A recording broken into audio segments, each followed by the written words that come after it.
Well, good afternoon everyone, and welcome back to the radio shop. On the bench today we have an old classic. This is the Icom IC-735 HF transceiver. And the customer had picked this up and had a problem with it. So he searched online and found out about the faulty VCO trimmer capacitors. Now, if you remember, we did a video not long ago on the Icom IC-735 that had this issue. Well, this one had the same issue. So he went ahead and purchased the ceramic style trimmer capacitors, installed them, and went through the tuning process. And he noticed that the first one he tried to tune, he could not get anything to adjust on it. So he's already done the hard work, I hope. Now, unless he has some faulty trimmer capacitors that are new, but we're going to go through this and see if we can figure out just what's going on with it. And I think it's all frequency. So we'll have to take a look at it, and I've already got the screws out of it, so we'll go ahead and get the case off of it and open up the inner section, and we'll go ahead and take a look at what's going on.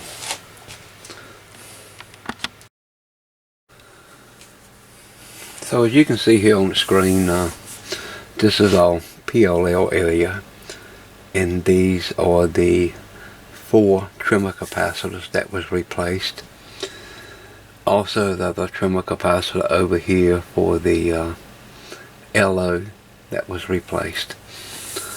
So we need to go through and check all this and see if we can figure out what's going on, and find out why things are not tuning like it's supposed to be. So anytime that you're testing any of these VCOs in the IC-735, you can always go here to J13, which will be your LO. And if you go to one of the bands, we set it for 30 megahertz, and we read 100.45 150, I think it was. It's okay not to remember all this stuff in your head. It's 145 150, and you'll read various different frequencies here as you switch between the different bands.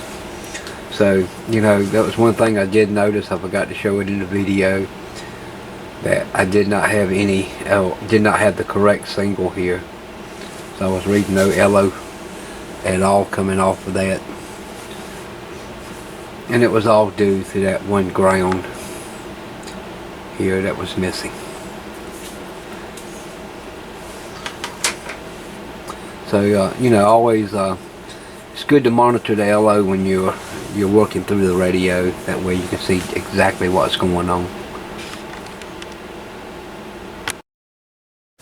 So I have the radio opened up, and you have to take the PA and swing it over here out of the way. There's enough length in the wire to do that. But you can see our PLL block here with our trimmers in it. And sitting right here is the LO with the ceramic trimmer installed. Go ahead and I already got this unsoldered. We'll pop the top off of that. And you can see the new ceramic trimmers here has been installed, so no problems there. So let's go ahead and we're going to do a couple of tests and just find out where we are, what's going on. We'll go ahead and check the local oscillator and see what it's sitting at, and we'll go from there. Okay, we're going to go ahead and skip right on down to the page here. We're going to come here to the PLL first local oscillator.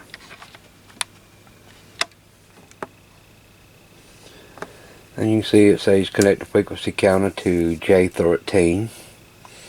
and our frequency reading should be 100.45150, and we need to be set to 30 megahertz in the AM mode receive.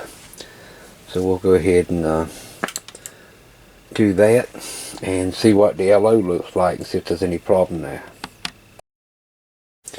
You see our radio's on 30 megahertz. We'll set it for AM. J13 is in the back of the radio. There's a little gray connector with a TPM connector on it, and we'll just disconnect that. We'll take the lead from our frequency counter and go ahead and just plug right into it. Bear with me just a second.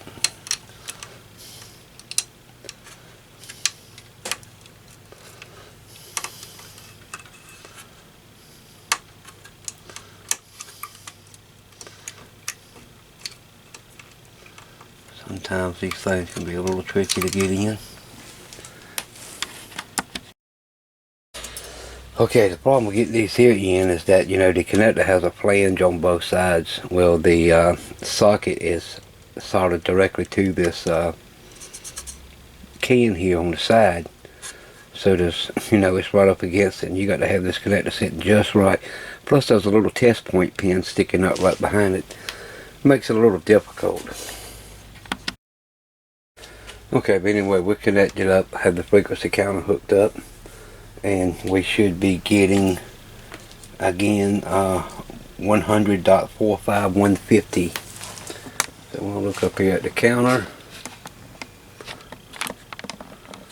and we're getting 100.45226. So we're going to come right here at the crystal to this trim part, and we're going to adjust it down to the correct frequency.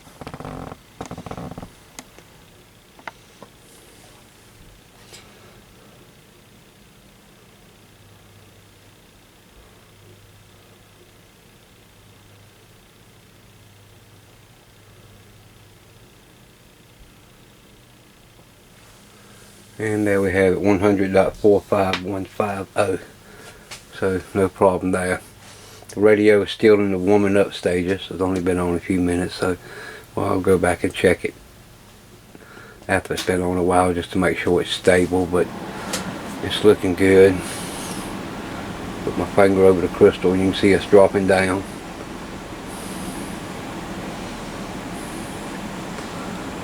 Remove my finger.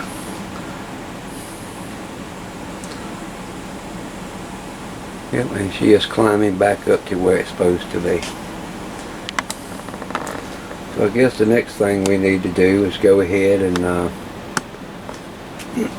check our VCO trim adjustments and find out which one is not adjusting and what's causing it not to adjust. I want to go ahead and start now with checking our VCO trimmers. And the manual says display to 7.9999 megahertz, mode AM receive mode, connect voltmeter to R108, and we'll check for 6.5 volts by adjusting C37. So C37 is the one here on the far end, 108's here. So let me go ahead and get the voltmeter hooked up. Right, we have our voltmeter connected, and we are reading 8 volts. So let's see if we can adjust C37 down to 6.5 volts.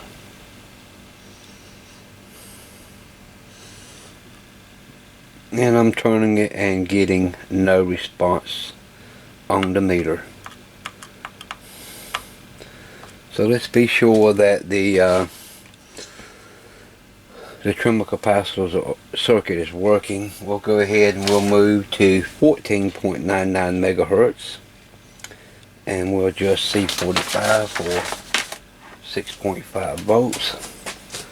So I'll change the radio to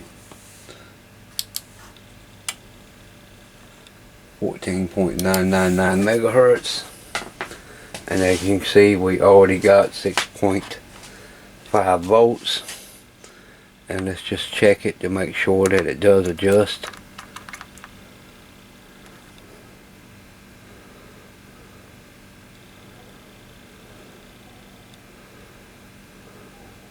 And it does.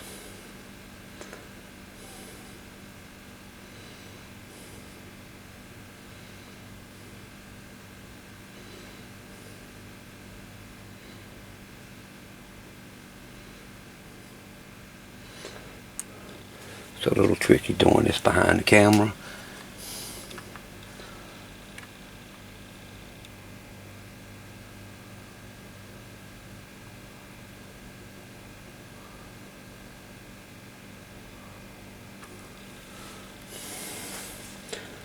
Only 6.49 is dropped to 4.8. 4.9 would have been okay in my book, but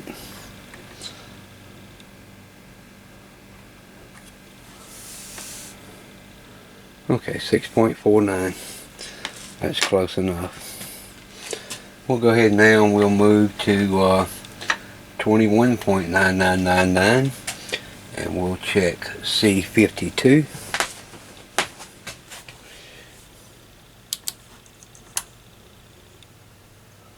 And there's 21, and we're at 6.5 volts. I'm not going to worry about changing it.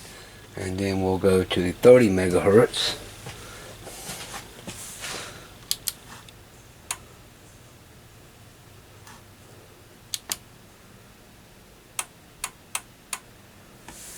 Megahertz, 6.51. So all the tremors look like they're working pretty good, all but C37. So we have a problem in that area. Okay, we're going to look here at the schematic. Excuse me. And we can see this is our VCO, and this is C37. That's C45, C52, and C59. Now we know that the bottom three are adjusting fine, so we can rule out pretty much anything over here on the output and the front end of it, because it comes in and it splits off and uses the ones that it needs. So our main focus is going to be in this section right here. And we got several things here that could be bad. We have a varactor diode here. There's a 22 picofarad capacitor to ground. We have a coil. There's a resistor going to ground, and we have this FET here. And we also have a little electrolytic capacitor here.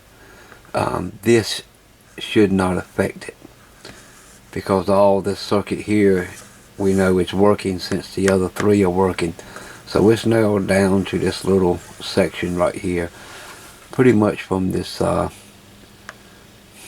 well, from this capacitor here, which is a 47 microfarad,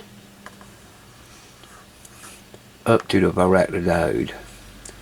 So since we know these tremors was changed, the first suspect is going to be the tremor itself. It could be faulty. It could have got overheating when it was soldered in. So this is where we need to start checking at, just to make sure that that is working correctly. Well, I went ahead and checked the capacitor in circuit, and it is checking as a resistor. And we already know by looking at the schematic that there is several resistors that is in series going to ground, so you really can't check it in circuit. So to get to this, what I'm going to have to do is go ahead, I'm going to just try pulling the screws, not unwiring anything, and hoping I can just lift the board up and get to the back of this capacitor and go ahead and remove it. Okay, I have the board lifted up. I went ahead and removed the shield off the bottom. And we're going to see, can't we go ahead and desolder this trimmer capacitor so we can test it out of circuit and see if it looks okay.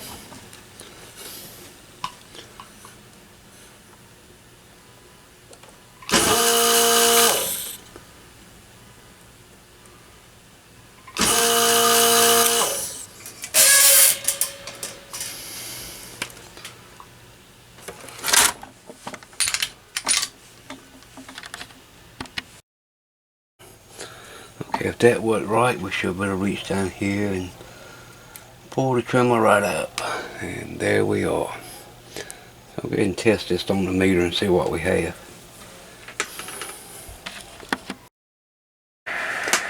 Okay, so we've checked the local oscillator. We know it's working. We went through all the VCO trimmers, and we know that these inner three work and the outer one will not tune, and we're stuck on 8 volts. So what I'm going to do is go ahead and lift the board up. Now there is a reason in this thought process of why I'm going to do that. Doesn't everyone have all the equipment to work on radios? So they have to use minimum stuff, you know, like a digital multimeter or analog meter or whatever. So we want to keep it simple and do some things that, you know, most people that wouldn't have all the equipment can use to check. So the simple thing of what we're going to do, both of these capacitors are 10 picofarad minimum, thereabouts, you know. So what I'm going to do is just go in here and I'm going to swap C37 for C45, and, you know, just swap the two around and solder them back in place. Now what this accomplishes, this will tell us if our problem goes from this circuit to this circuit.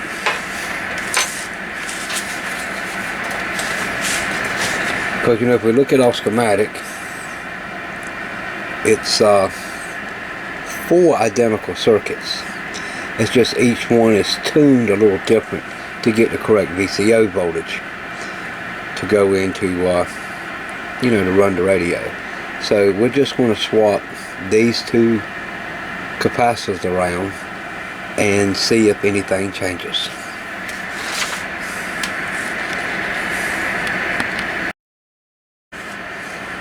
Well, I swapped the 2 capacitors around, and as you can see on the meter, we still have 8 volts. And if I get my tuning stick, we can verify.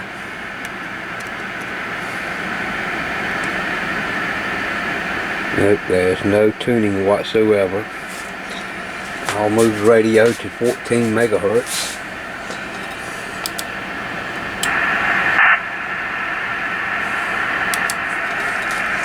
And we can see our voltage change to 6.46, so it's off just a little bit from where it should be.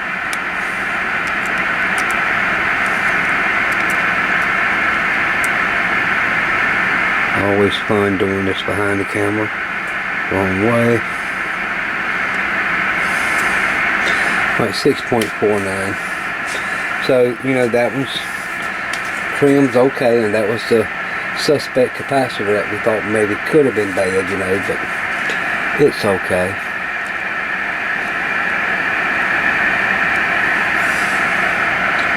Okay, 6.50. So we know still that the problem is not the capacitor, that is something else in this circuit that is causing the issue. So we gotta remember now there's been some soldering underneath. So we need to get in there, we need to inspect real good. And let me get the schematic set up so you can see it better. Okay, so we're looking at the VCO area on our schematic. And we can see this is C37. So what we need to do, now we know that everything outside of this and outside from, I'm going to say here, out back to the control of this is working, because the other bands will tune. The only band that will not tune is this one with C37 in it. So what we need to do is look from Q33 right on out to L12 here, because we know right here is R108, and this is where we get our tests from to test our voltage. And you see it snakes right on down and goes through each of the other stages. So we know that everything back this way is fine. So the first component in line is L12. It goes right on through. Now, I've already checked, and we have no short from here to ground. So that means that no capacitors are shorted. There is electrolytic there. There's none of them are shorted. A couple resistors. Everything's checking okay through here, so there's no problem here. So we do have electrolytic here, just on the other side of Q29. That could be a problem, but again, you know, I'm not seeing no shorts to ground. It could be open, you know, and causing some problems. So what I want to look at mostly is right here, and this is where the voltage, you know, it comes in and goes on down here to the IC10, which is where the control voltage for this circuit. Let me see if I can find it on the schematic here for you. Alright, where you at? There you are. Okay, because this all comes down here, and you have your various band singles come out of this and tell which band to switch on. I don't believe the problem is there, because we are switching between all four bands with no problem.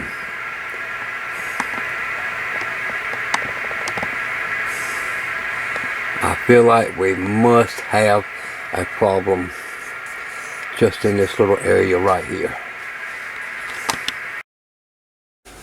Okay, we're looking back at the schematic again, because I found something that I wanted to show you that was pretty interesting. So you can see this is the circuit that we're having a problem with, and you can see right here Q33, and what Q33 does is switch in and out the band. And here we have, you know, Q34 and Q35 and Q36 down here.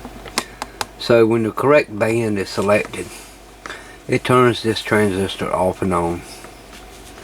Now you can see right here in the on state there should be 0 voltage coming here. In the off state there will be 7.0 volts. We're showing 8 volts, which is pretty close, you know, no problems whatsoever. But if you notice, this transistor, it's just being used as a switch. And you can see one leg is grounded, which is probably going to be the emitter. Then we got one leg that goes out, and then this leg here comes in, and that's where the control voltage enters. So the voltage comes on, turns it on, throws it, you know, to ground, and grounds the circuit out, and brings this circuit in. And what it'll do, it'll open up all the rest of the circuits. Well, I got the board up and started doing a little investigation. So let me go ahead and show you that. Okay, well, excuse me from doing a little handheld video in here, but it's a little bit easier. You can see right here is Q33.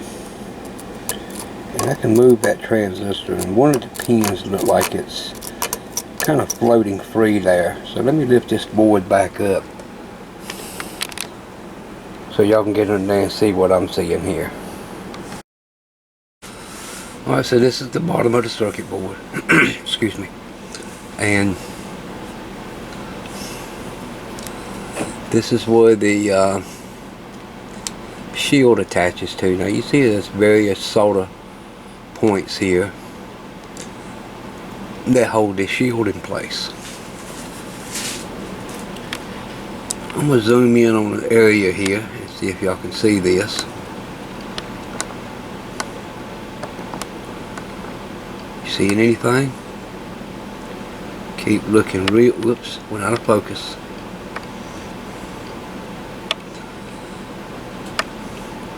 One day I'm gonna get me a camera that won't do this.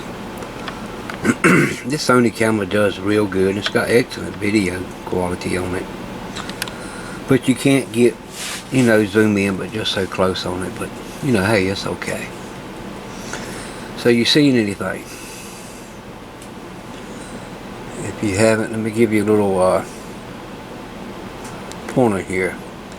See this pad right here? This is one of the pads that hold the shield. And what do you see here? Yes, 2 pins that are not soldered. And this one on this side is the other leg of that transistor. So if that transistor comes on and it doesn't have a path to pull it to ground, then that VCO is not going to turn on. So I'm going to just go ahead and hit that right quick with a little solder and see if we can't solder this back in place.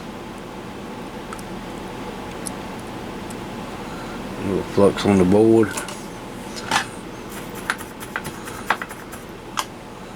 Clean off the iron.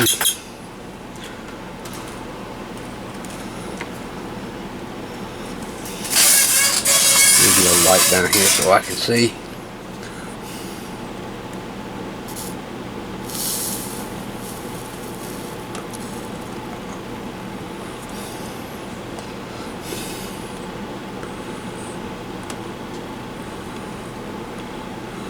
I would normally put this under a magnifying light, but trying to let y'all see anything too. So alright, now we got that soldered in place, so I'll put the boards back down and see if we have any tuning voltage.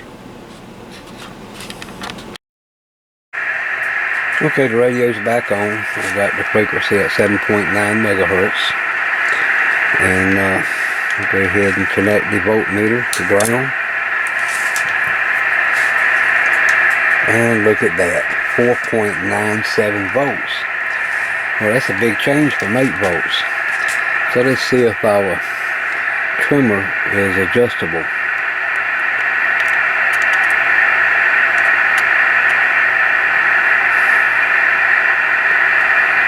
Oh yes.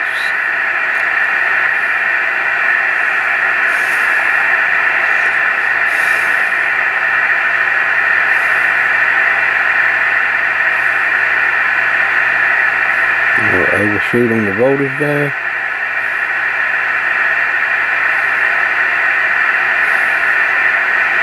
These new trimmers are a little bit tight, kind of hard to turn. But as you can see, there's our PLL voltage for 7.9 megahertz. So that's all it was, just a the emitter of Q33 was not grounded. So it could not, you know, close the path to ground to turn that circuit on, and so it was holding at 8 volts high.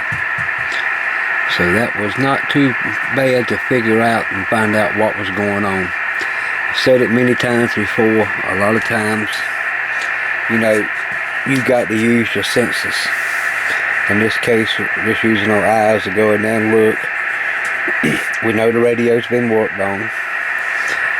Guy did, I'm not knocking the person that did it, did a great job of replacing the trimmers. No problems at all. It was just one little sort of joint was missed.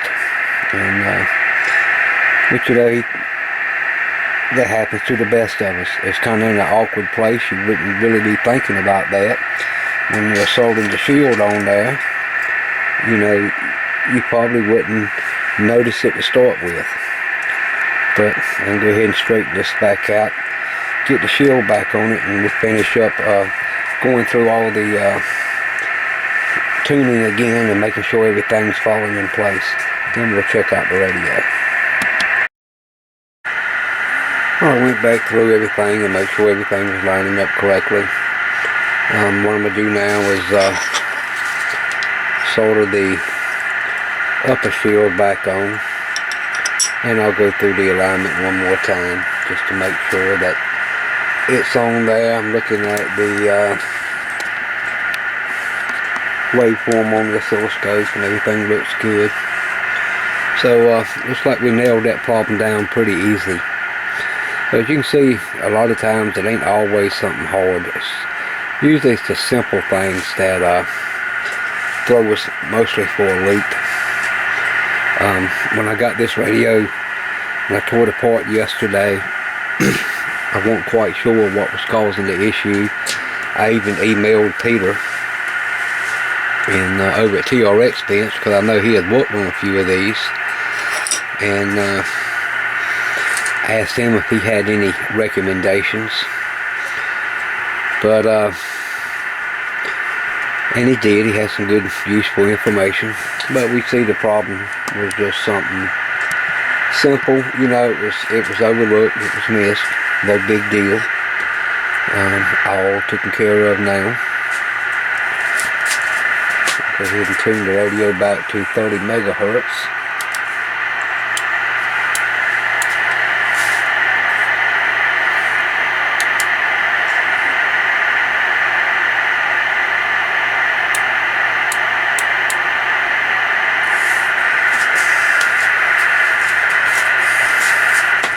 And we'll just verify that our local oscillator is back where it's supposed to be, and the radio's been on quite a bit, so you see it's off just a little bit. So I'll go ahead and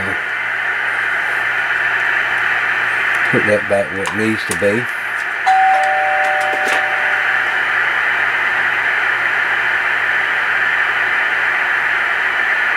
On the way.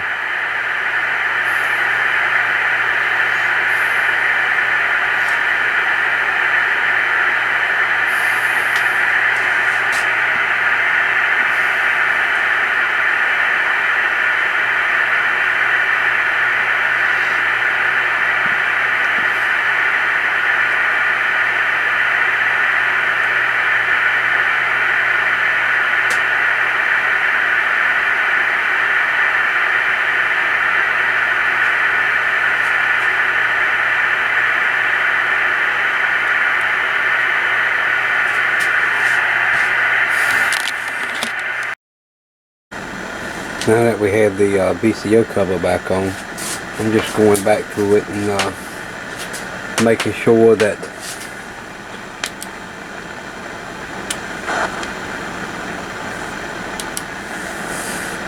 you see the voltages has changed.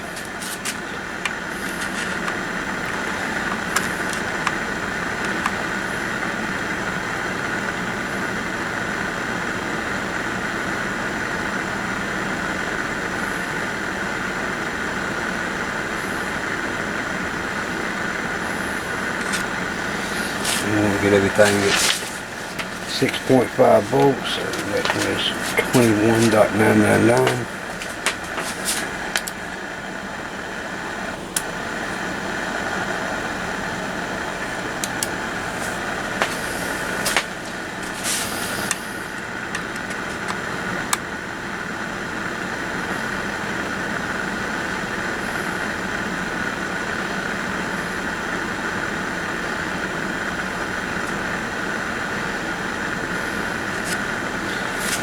Okay, and the last one will be 30 megahertz.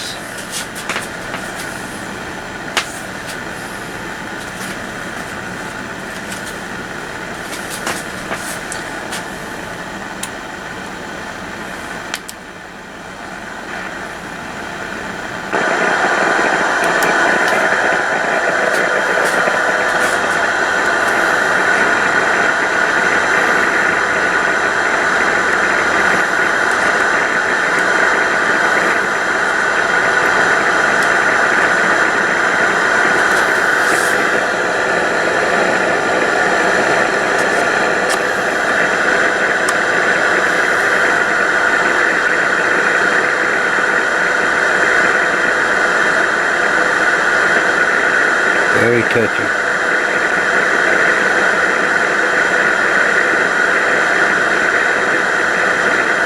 There we go.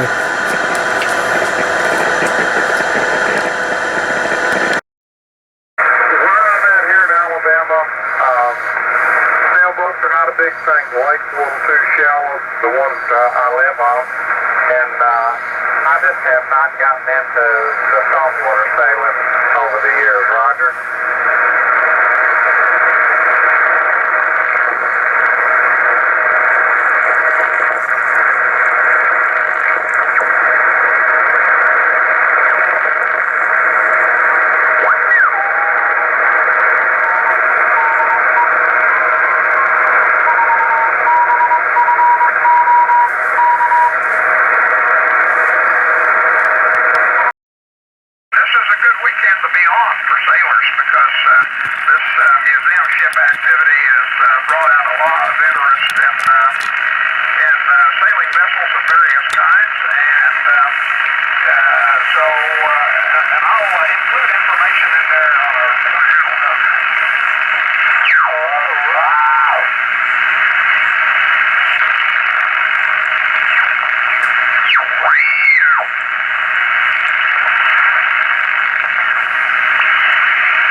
Well, you can see the radio is receiving real good, and everything is looking okay. Like I say, I got a few more things I want to do to this radio, and then get a good burn in on it, and get it back, and to the owner. So it'll be another classic radio back on the air. He did tell me there was the front glass was cracked, and it's a shame because it's about the only thing that I see cosmetically that that's wrong with this radio. One of the most rare things to see is one of these come in with the this little front door on it. Most of the time they are broke off and gone years ago, but this one still has one intact and it works good. So like I say, another one saved. One a very hard repair. Just had to get in there and find a little problem and get it fixed. Anyway, hope you enjoyed it. I'm going to go ahead and conclude this now. Like I say, I'm going to be doing a little bit of testing here and there throughout the week on this, so we'll see how it goes. Anyway, again, hope you enjoyed it, and we'll catch you in the next video. Bye now.